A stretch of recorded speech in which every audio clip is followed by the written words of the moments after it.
Ya, teman-teman, selamat datang kembali di channel ini. Ya, negara Israel adalah salah satu negara kecil di Timur Tengah, dan bukan hanya di Timur Tengah, teman-teman.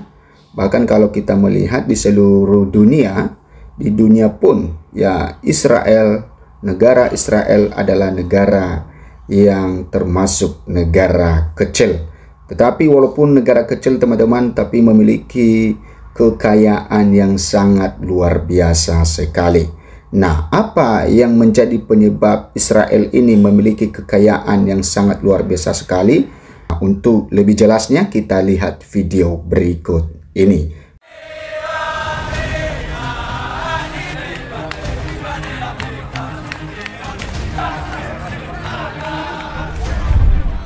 Meski hadir sebagai negara minoritas di Timur Tengah yang dipenuhi oleh negara-negara Arab, tidak bisa dipungkiri Israel bisa bertahan dengan baik.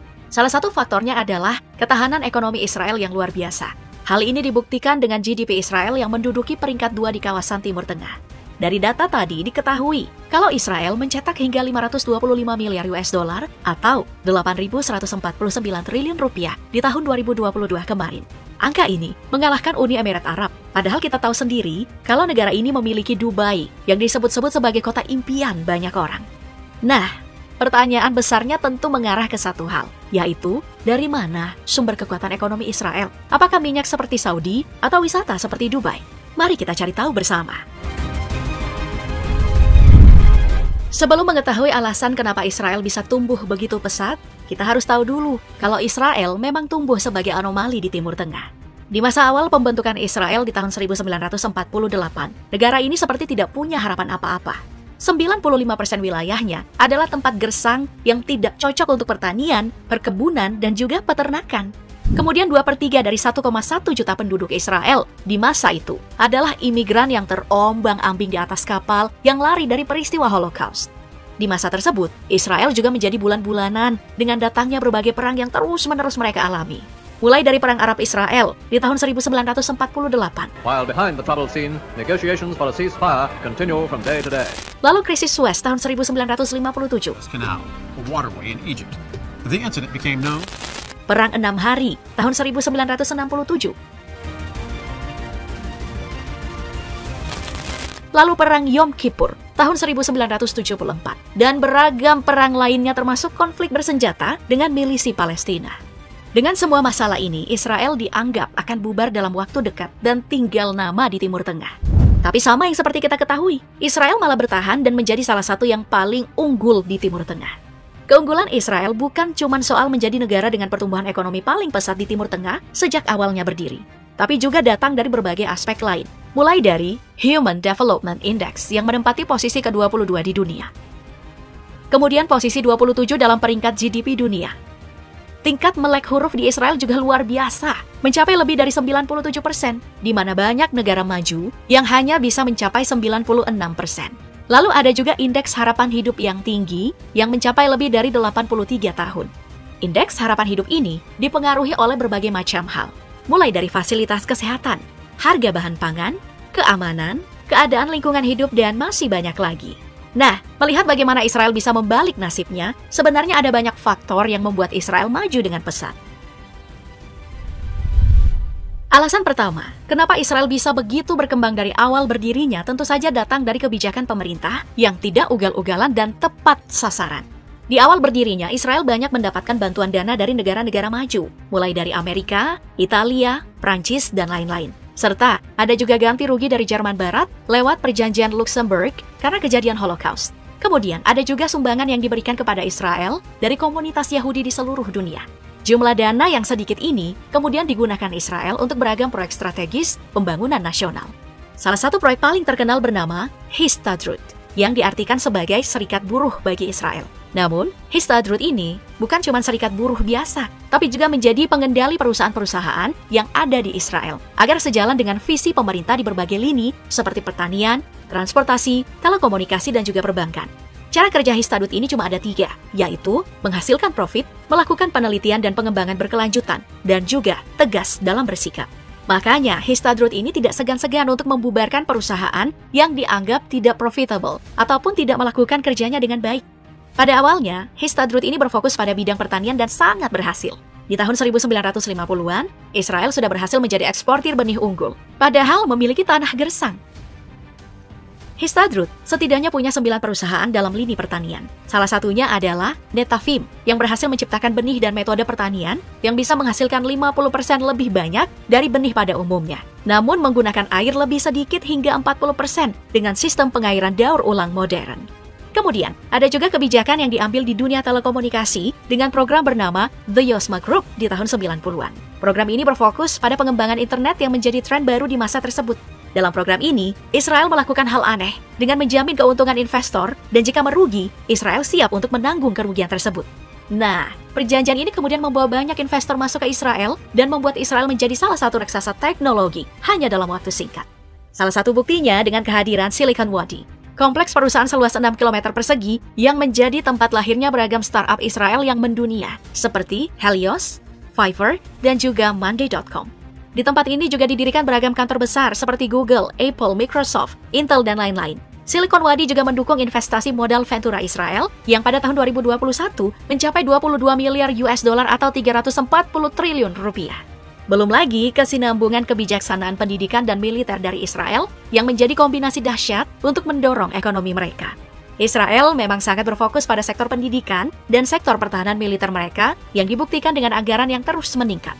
Kombinasi ini membuat Israel mampu menciptakan ilmuwan dan cendekiawan di bidang militer yang membuat mereka mampu memproduksi senjata mutakhir seperti Iron Dome, tank Merkava, dan sebagainya.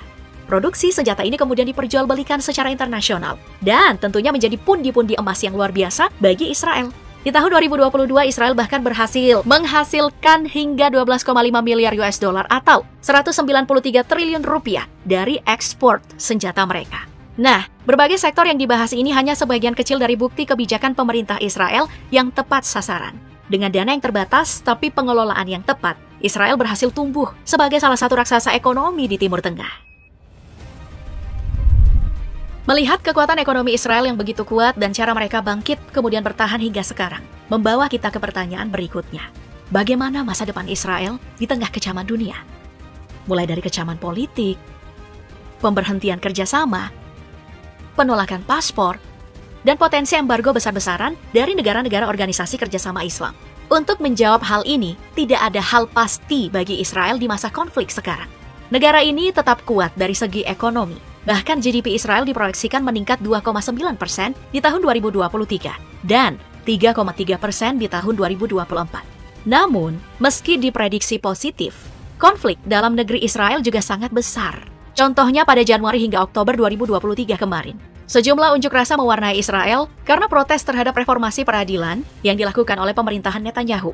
Reformasi peradilan ini dianggap melemahkan peran dari Mahkamah Agung Israel. Kondisi politik yang runyam di Israel ini memang mengkhawatirkan karena bisa saja kebijakan yang menopang Israel hingga sekarang malah terbengkalai karena pemerintahan dari Netanyahu yang memang dikenal beda pendapat sedikit aja langsung disebut teroris. Jadi bisa saja ya Netanyahu ini menjadi pintu dari kejatuhan Israel dari segi pemerintahan dan nantinya dari segi ekonomi. Nah, itu teman-teman tentang alasan kenapa bangsa Israel ini adalah bangsa yang termasuk ya negara terkaya ya. Kalau kita lihat bagaimana kekayaan Israel ini sangat luar biasa sekali. Ya, tentu tidak bisa lagi dibandingkan dengan Indonesia ya, dengan kekayaan yang dimiliki oleh Israel. Bahkan dalam 1 tahun pun ya mencetak ya uang ya sebesar ya 8.000 lebih triliun, dan itu artinya bahwa negara ini berpotensi ya semakin kaya raya. Oke, kita lihat komentar para netizen di dalam hal ini teman-teman. Yahudi dari dulu terkenal pintar, Nabi Daniel terkenal karena pintar, raja paling berhikmat, Raja Salomo orang Israel, mereka emang diberkati oleh Tuhan. Ya memang ya seluruh dunia mengakui akan hal itu, bahwa bangsa Israel ini adalah bangsa yang diberkati oleh Tuhan dan juga bangsa yang pintar, dan tentu ya tokoh-tokoh di dalam Alkitab pun menulis bagaimana bangsa Israel ini bersama dengan Tuhan. Ya, oke. Kemudian, saya Muslim, saya akui Israel memang diciptakan Tuhan dengan kecerdasan dan keunggulan yang luar biasa karunia. Nah, kalau kita melihat bagaimana teknologi-teknologi yang sekarang ini, teman-teman, maka siapa saja yang menciptakan teknologi sekarang ini itu kebanyakan itu dari Israel, makanya teknologi di seluruh dunia ini itu dikendalikan oleh Israel sendiri.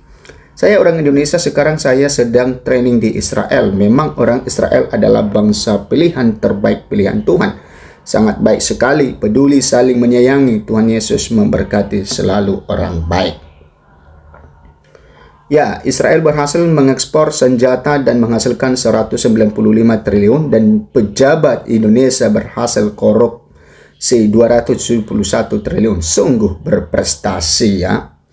Ya, kalau kita lihat memang di Indonesia bukan malah prestasi yang membanggakan yang diraih, tetapi prestasi-prestasi korupsi, teman-teman. Selama 2000 tahun bangsa Israel tercerai-berai dan tidak punya negara, tetapi mereka tidak melupakan kultur budaya, tradisi, adat istiadat dan agama. Beda dengan kita yang mempunyai negara dan tanah air, akan tetapi budaya dan kultur udah hilang digantikan budaya Arab, China dan Barat. Sungguh miris. Nah, orang Israel itu jenius. Di Kanada rata-rata mereka itu kaya dan pebisnis dan pengacara. Pengacaraku dulu di Kanada, 2 orang asal Israel, mereka baik-baik dan mereka tahu saya orang Indonesia asal negara original. Nah, tidak bisa dipungkiri bangsa pilihan Allah, manusia-manusia yang jenius. Sebenci-bencinya negara-negara lain kepada negara ini akan berdiri tegak, suka atau tidak suka dengan statement saya, tapi ini adalah kenyataan yang pahit tapi luar biasa. Jelas di Alkitab tidak meleset, keren banget anak-anak raja, cerdas dan jenius. Nah, umat cerdas pilihan Allah berpengetahuan mumpuni, disiplin tinggi, konsekuen dalam bertindak dan melangkah di segala bidang. Bravo Israel. Israel kaya raya karena janji Tuhan kepada Abraham. Kejadian 27 ayat 29, bangsa-bangsa akan takluk kepadamu dan suku-suku bangsa akan sujud kepadamu. Jadilah Tuhan atas saudara-saudaramu dan anak-anak ibumu akan sujud kepadamu.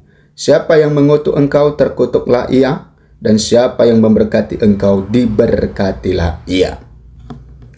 Bangsa cerdas, pintar berteknologi, pintar dalam pertanian, patut dicontoh kalau pengen maju. Nah, saya Islam kagum dengan kerja Israel. Lain kita dikit-dikit marah, menghujat, hanya berdoa dan tidak berbuat yang bermanfaat. Kita mentunggung agama, dilaporkan polisi, dan seperti berita ini alurnya baik di ujung menghujat kerja nyata. Oke, karena kecerdasan Israel berbagi biji mata Allah dan kesayangan Allah, sehingga berhasil membuat pertanian maju, semua buah tumbuh dengan subur karena kecerdasan yang diberi Allah. Karena pernah dihukum 70 tahun karena punya kesalahan dan diberi kemarau panjang. Allah baik. Amin. Nah, ini teman-teman tentang komentar-komentar para netizen. Ini para netizen Indonesia, bagaimana mereka juga mengakui bagaimana kecerdasan dari bangsa Israel ini adalah walaupun memiliki negara yang seluas yang sangat kecil, tetapi mereka adalah negara yang kaya raya.